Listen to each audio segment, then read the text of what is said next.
Hello everyone, welcome to day 179 of playing Persona for Golden in real time. This series where I play through the day in the game on the same date in real life, one day at a time. Now I've been doing this for the last 178 days, so if you could subscribe, I greatly appreciate it. By the way, today is October 6th, so let's go ahead and see what the gang is up to today. So getting synced up as usual.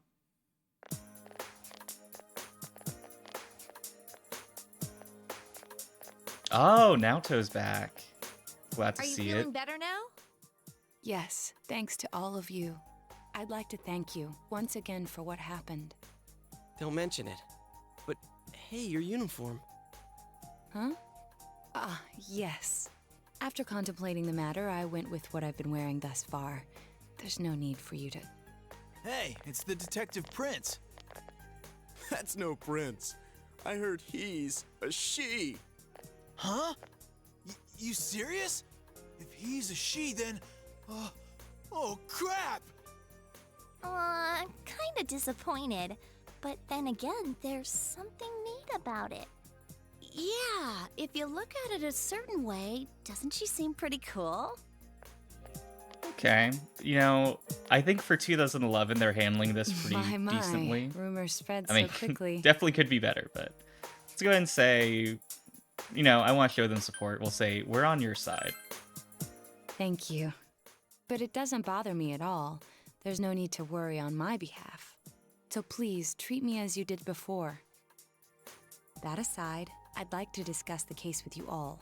We're dealing with a kidnap and murder case perpetrated by someone lurking in this very town. And it isn't over yet. Let's go over the finer points after school. Okay, I kind of feel like that's a really strong start to the day, and then we're just gonna have to be sitting through class the whole day. Q&S food court, just waiting to discuss the case I with heard them. the doorbell ring. But when I opened the front door, I saw no one there. Just as alarm bells sounded in my mind, someone grabbed me roughly from behind and covered my mouth with something. Immediately afterward, I was put into something like a sack and most likely carried on the culprit's shoulder. Wow, how could you remember all that? The culprit seems to have used a chemical to incapacitate me, but luckily I wasn't completely unconscious. I had been expecting a trick along those lines, so I was somewhat prepared. And of course, I was desperate to gather as much information as I could. No wonder you're an ace detective. That ain't something to be proud of. You are too damn calm about all this. Judging by their actions and body type, I'd say the culprit is definitely a man. I heard no conversations or voices, so I believe he is acting alone. It's after that that things get murky. I felt a single impact, which I assume is when I was thrown inside the TV. But the time from kidnapping to that point seemed too short. It was a matter of minutes. So you I mean, were they were immediately thrown inside the semi-conscious, TV so I don't after know being how kidnapped. reliable that their timeline is, but Could there have been a TV they're on pretty the good side of the detectives, road? so we'll believe it. Regrettably, my memory from there on is a blur. I see. But man, the killer came right up to the door and rang the bell? That's just crazy. I finally understand why you all testified that you couldn't recall much of what happened. Such a bizarre experience, with mental and physical fatigue on top of it. It's only natural to be confused. And going by the surrounding circumstances, my kidnapping and everyone else's were near identical. There is no question that the culprit is the same in each case. So, that Mitsuo boy who said he killed King Moron. Everything makes sense now. I can't say for sure until I gather more concrete evidence. But Mitsuo Kubo's only victim was Mr. Muraoka. It was a copycat killing that mimicked the true culprit's method. No wonder King Moron's death broke the pattern in so many ways. The question remains, though, as to how Kubo learned of that world. That's I mean, it. maybe That's stayed what up was until bothering midnight me. watching TV. Mitsuo could enter the TV, right? Then why didn't he kill King Moron that way? I believe he didn't understand the other world as well as the true culprit. Even though I can now enter it myself, it wouldn't occur to me to use it for murder. And remember, the previous corpses left no sign that their deaths had anything to do with the other world. After Kubo became wanted, leaving him with nowhere to run, he probably thought for the first time, What if I put my entire body into the TV? The bizarre condition of the corpses that caused such commotion is probably because they died on the other side.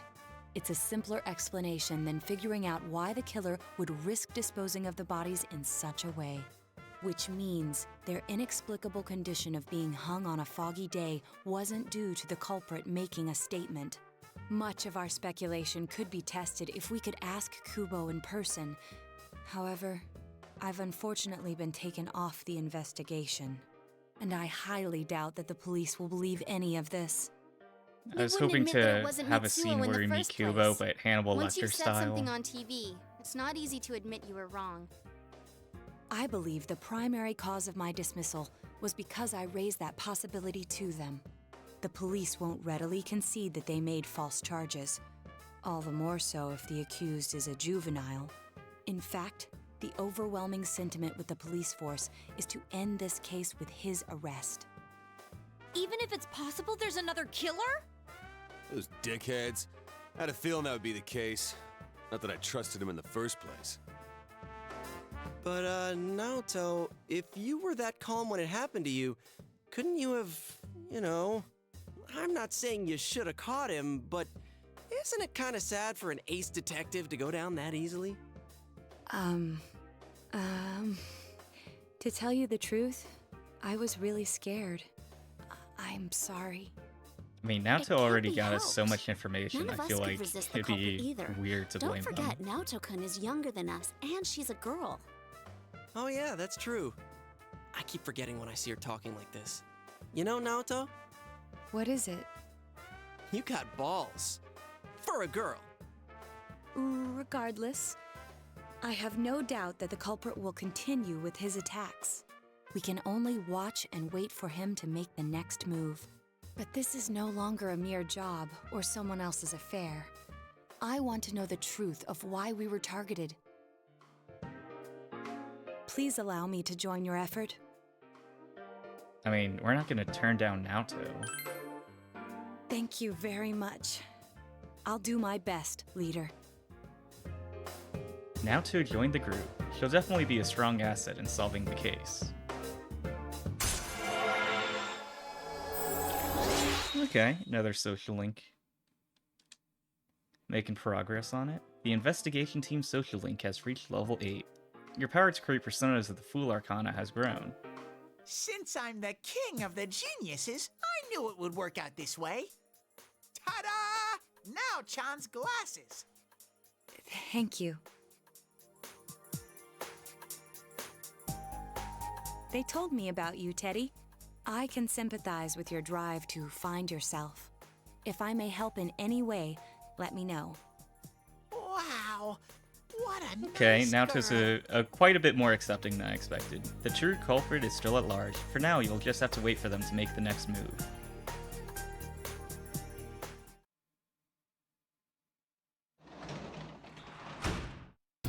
Oh, welcome back! You can work as a tutor today. You can work as the janitor at the hospital today. Well, let's go ahead and save real fast. Definitely don't want to lose the progress we made with Naoto being in the group now. And then, let's spend some time with Nanako. Nanako looks as if she's not doing anything. Since you have Throne, a persona of the Justice Arcana, you two might get along well. You feel your relationship with Nanako isn't ready to advance yet. Will you spend the evening with Nanako? I mean, Yeah! Nanako looks happy. Even if we weren't making social link progress, I'd still want to spend time with Nanako. You spend a precious moment with Nanako. You feel your relationship is going to become closer soon. Alright. Making progress, but that's going to wrap up the gameplay portion of today and bring us on to shuffle time. So, today's card is the 9 of Pentacles in the upright position. Let's see what that means Fate has in store for us today. The 9 of Pentacles card indicates that the Querent has reached a stage in their lives when they are confident, independent, and self-sufficient. Through hard work, this person is now ready to enjoy money, leisure, and material comfort. Sounds pretty nice. The difficulties that were faced in the earlier journey of the Pentacles appear to be over. The Nine of Pentacles conveys not only joy, but also the feeling of security and freedom that material wealth can bring. Looking back, the Querent can now celebrate the difficulties, the struggles, and the hard work that lined her path. Her previous challenges gave her the wider perspective she needs to understand the spiritual value of her success. Knowing how difficult it was to get here, she intends to enjoy every single day that is given to her. Like the other nines in the tarot, sometimes this card indicates that the Querent has not yet reached completion in their journey. There is something that is missing here, the element of her community and relationships. The gifts of the suits also are meant to be shared, and yet this woman is so far from home. The Nine of Pentacles can also be about a specific time period of this person's life. This time is about restraint and grace. Diplomacy and grace will lead to the desired outcome. Okay.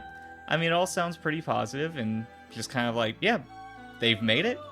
Ready to kick back and relax. But, you know, I think for me at least to consistently be happy, I kind of feel like I need to continually be making progress, which is both a good and a bad thing, because if you can just slack off and feel fine with that, then it's going to be harder to keep yourself moving forward. But at some point, you do need to just acknowledge that you're making good progress and feel content rather than constantly feeling like you're not doing enough. But for now, I do feel like the rate that the number of subscribers has been growing has been more than I expected. Recently, it's gone up, like, the pace has been building up. That my goal, which I think was a little ambitious, is to hit 1,000 subscribers by the end of the playthrough. And so, to get that, we'd have to average about 3 subscribers a day. The last few days, it was like 7 subscribers in a day, and then 9, and then I think like 6 before that. So really getting ahead of the pace that we need to before we're even close to the end of the playthrough. And in the last 28 days, it's been 125 new subscribers, so really blown away by the amount of growth that we're having. So, I mean, everyone that's watching, thank you for your time and following along. Really appreciate it. And, you know, I feel like I still want to do more with the channel. I know I'm a bit behind on videos, and some of the ideas that I have, or videos I'm working on, it's kind of like, oh, that came out like a few weeks ago. But still want to do what I can to provide more content outside of the Persona 4 Golden playthrough, which that's like the number one priority. That's going to be happening every day unless I basically physically cannot do it. But either way, I've been enjoying the journey. I feel like we've come further than I would have anticipated that we could have been at this point in the playthrough. So really appreciate all the growth and all the people sticking around and following along with it. But that's going to be another card down and another day done. So that's going to wrap it up for today. Thank you for watching. I truly appreciate it, and I'll see you guys tomorrow.